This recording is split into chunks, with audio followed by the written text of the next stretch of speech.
Oui, justement, pour continuer à présenter peut-être le livre, deuxième partie qui est surtout centrale dans le livre, vous parlez de l'herméneutique, de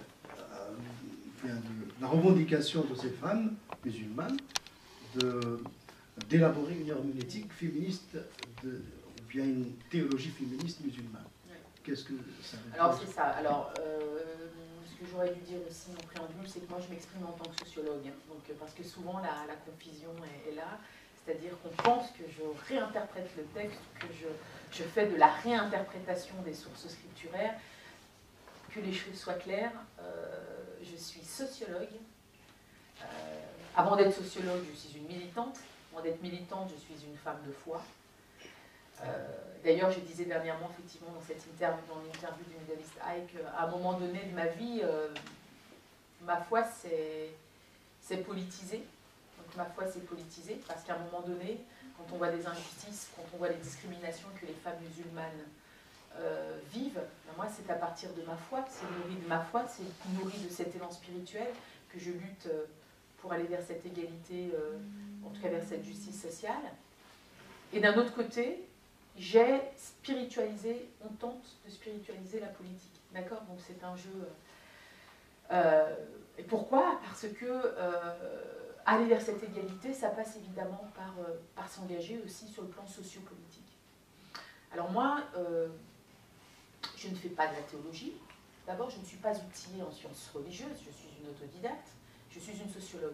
Et donc j'ai observé ce mouvement de pensée. J'ai observé ce mouvement de pensée, donc ces féministes musulmanes que je cite dans l'ouvrage.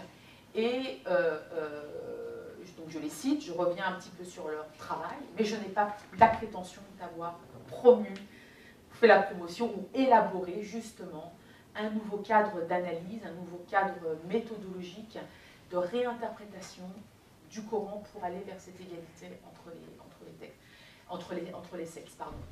Ce travail se fait. Moi, j'ai fait partie du GRFI, donc Groupe international de réflexion sur les femmes en islam, qui était à l'époque présidé par Asma Lamrabet. Donc j'étais vice-présidente.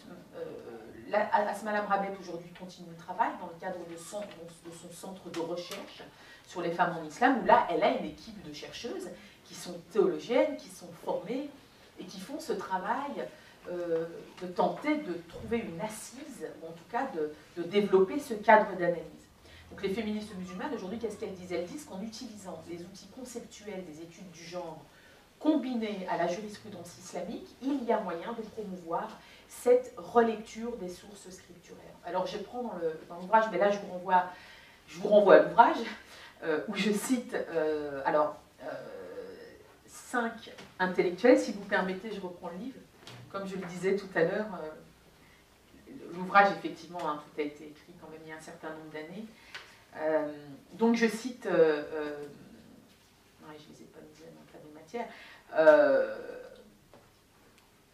il y a un certain nombre d'intellectuels, notamment américaines. Alors, il faut savoir une chose, c'est que les sociologues considèrent que le berceau du féminisme musulman, c'est l'Iran.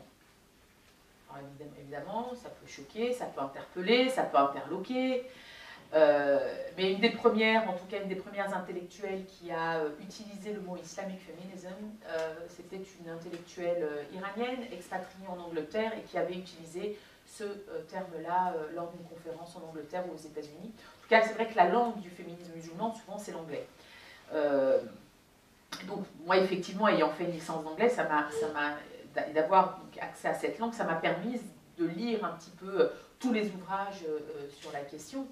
Mais ce qu'il faut savoir, c'est qu'il y a 4-5 intellectuels, Amina Wadoud, Asma Barlas, Azizeh Khibri, Ziba El-Husseini, chacune, en fonction de sa spécialisation, a approché le texte avec ses lunettes pour relire le texte. Donc Amina Wadoud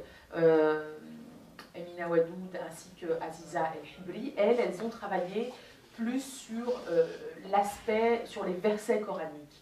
D'autres se concentrent sur la jurisprudence islamique, comme Aziza El-Hibri par exemple. D'ailleurs, Aziza El-Hibri avait lancé ce réseau Karama, dont l'objectif était justement de rapprocher les femmes musulmanes, engagées ou pas, qui ont fait des études supérieures, donc de leur donner les outils pour accéder à cette relecture des textes, pas la relecture des textes, pardon, mais une relecture de la jurisprudence islamique. Des jeunes filles ici en Angleterre, en Belgique, pardon, sont parties dans le cadre du réseau d'Aziz El-Hibli aux États-Unis. Elles ont été formées par le réseau Karama, où on leur a donné les outils pour aborder la jurisprudence islamique sous un angle égalitaire. Il y en a d'autres qui s'intéressent beaucoup plus au hadith, hein, donc je pense que vous savez tous ici, hein, hadith, actes et paroles du prophète. Citons à titre d'exemple, parce qu'elle est connue, Fatima Mernissi, qui elle a fait par exemple ce travail d'analyse de la chaîne de transmission de tous les hadiths concernant qui parlaient des femmes. Et elle s'est rendue compte d'une chose, elle s'est rendue compte que la chaîne de transmission, souvent, elle n'était pas valable, elle n'était pas fiable.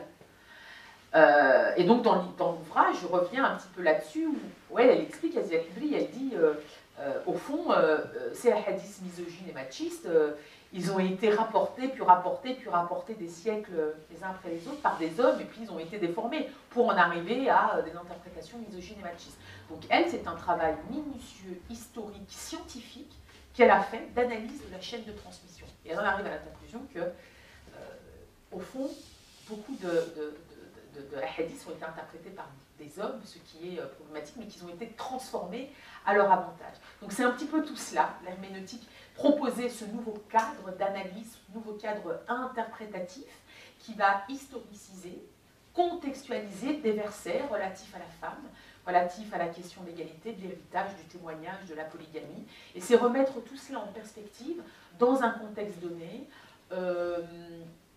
J'insiste bien sur le contexte donné, puisque ce que j'explique beaucoup et souvent, c'est que le féminisme, la lutte de la féministe musulmane aux États-Unis n'est pas la lutte de la féministe musulmane en Afrique, qui n'est pas la lutte de la féministe musulmane en Europe. Chacune a sa lutte. On le voit dans le Maghreb, les femmes axent leurs recherches, leur lutte principalement sur une relecture, une réforme du code de la famille, comme on a pu le voir au Maroc avec la Moudawana. L'africaine, eh bien, elle va plus travailler sur les questions liées à la pauvreté, les questions liées à l'analphabétisme. C'est ça la lutte première de la femme. Moi, pour avoir la chance d'être souvent en Afrique subsaharienne, la féministe, en tout cas, on reviendra aussi sur le sujet, l'identité. Tout le monde ne s'identifie pas comme féministe. Au fond, ce n'est pas le plus important. Ce qui est important, c'est de se dire que Dieu nous a donné des droits et qu'il faut se réapproprier ces droits. Après qu'on parle de féministes ou d'autres identités, c'est pas ça. On est d'accord sur une chose, c'est qu'aujourd'hui, il y a un travail de réinterprétation qui doit se faire. Cela étant dit, l'africaine, donc elle, ce qui l'interpelle beaucoup plus, c'est la question de l'éducation, la question de la pauvreté, la question, dans certaines contrées d'Afrique, de l'excision, la lutte de la féministe musulmane en Europe ou aux États-Unis. Eh bien, on le voit, en Europe francophone, c'est principalement la lutte sociopolitique. C'est principalement une lutte sociopolitique. C'est cette lutte de revendiquer ses droits pour une citoyenneté égalitaire, de pouvoir travailler avec le foulard. Donc c'est ça, la féministe musulmane, sa lutte, elle se décline en fonction des contextes dans lesquels elle vit. Et c'est vrai que la réinterprétation des textes, le fait de vouloir faire émerger une théologie féministe en islam, moi aujourd'hui, parce que qui ressortait énormément de mes enquêtes de terrain, c'est que pour pouvoir adhérer à un cadre d'interprétation féministe musulmane, beaucoup de femmes ont ce besoin de dire il faut que ce soit un cadre qui soit avalisé par les savants. C'est très important que les savants aient avalisé ce cadre de réinterprétation.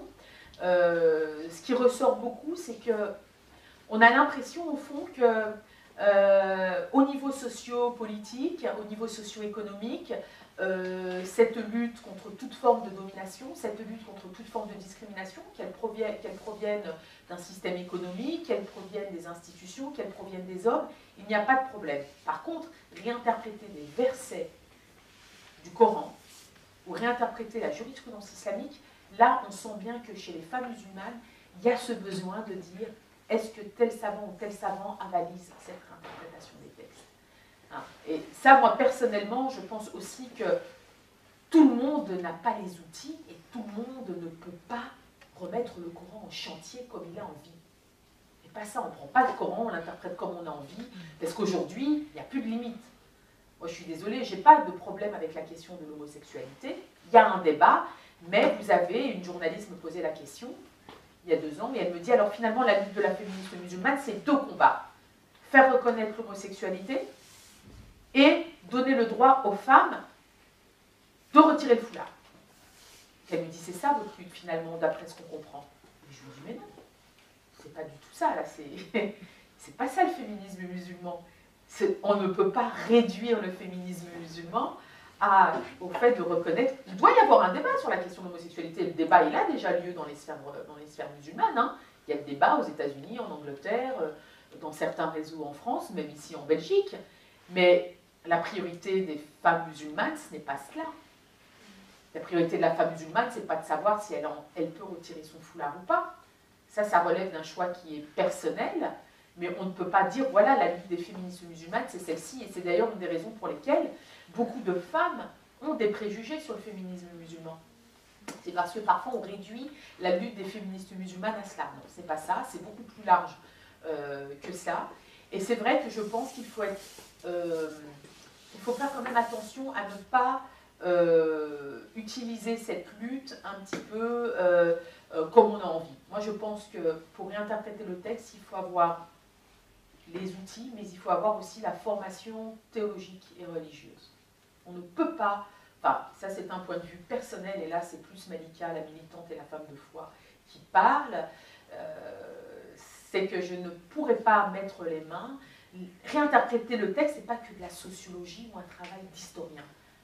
C'est aussi un travail de théologien. Et donc, c'est être formé en sciences islamiques, être formé en théologie, et faire ce travail hommes et femmes, et j'insiste beaucoup, faire ce travail hommes et femmes ensemble, avec des savants, avec des sociologues, avec des psychologues, pour pouvoir réinterpréter le texte et que l'on puisse aujourd'hui arriver à une personnalité, en tout cas une femme musulmane qui soit épanouie dans sa foi, dans sa spiritualité et dans la société dans laquelle elle vit.